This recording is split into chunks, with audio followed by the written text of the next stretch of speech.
un petit exercice ici où on a un récipient qui est en forme de cône et dont on donne la hauteur et le volume, donc 10 cm de hauteur et volume 150 cm3, et donc on remplit d'eau ce récipient jusqu'au point O', tel que O'S mesure 5,5 cm.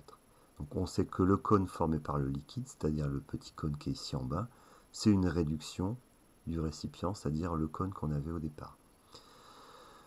À noter que si on voulait calculer le volume du récipient s'il n'était pas donné, il nous faudrait le rayon, puisque le volume d'un cône, c'est l'aire de la base multiplié par la hauteur et divisé par 3. Donc ici, comme on n'a pas le rayon, on ne pouvait pas calculer le volume, donc ici, il est donné 150 cm3. Donc quel est le coefficient de réduction? Donc pour calculer un coefficient de réduction, on divise toujours la petite longueur par la grande longueur.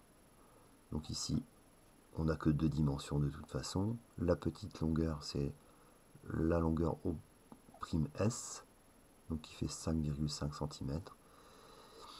Et la grande longueur, c'est OS qui fait 10. Donc ce coefficient, donc ici, on va calculer O'S sur OS.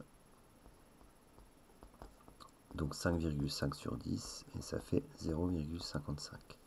Encore une fois, ce coefficient de réduction n'a pas d'unité. Maintenant, comment on va l'utiliser, ce coefficient, pour calculer le volume d'eau ici, c'est-à-dire le volume du petit cône qui est ici. Donc on sait que quand on utilise un coefficient de réduction, on va l'utiliser tel qu'il est. Si on connaît la dimension, par exemple si on connaissait cette longueur ms, qui est ce qu'on appelle une génératrice du cône, si on connaissait cette longueur ms, et ben on la multiplierait par 0,55 pour avoir la longueur, si ce point-là on l'appelle m', donc pour avoir la longueur m'S, on ferait ms multiplié par 0,55. Si on avait une aire, si on avait l'aire de la base ici du cône,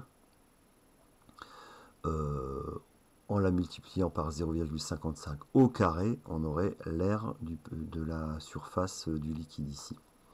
Donc pour les aires, ce coefficient, on l'utilise au carré.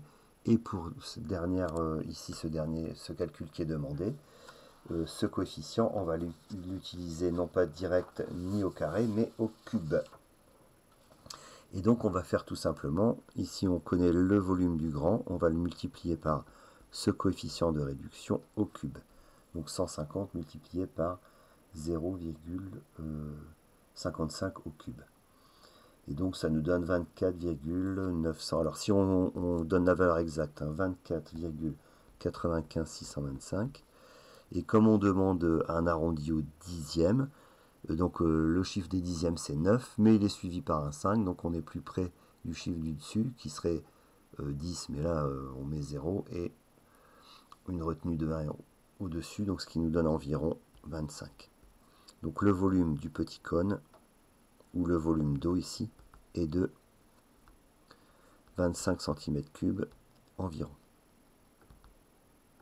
Alors à noter que ça peut paraître un peu étrange que ici 0,55 5,5 cm en hauteur, c'est plus de la moitié, donc le récipient est rempli à un peu plus de la moitié de sa hauteur, alors qu'on voit que le volume du cône est de 150 cm3 et on obtient à peu près un sixième du volume. Bon, ça c'est dû au fait que le solide étant en pointe, ben évidemment le volume qui est en bas est beaucoup plus petit que le volume qui est en haut. Donc voilà.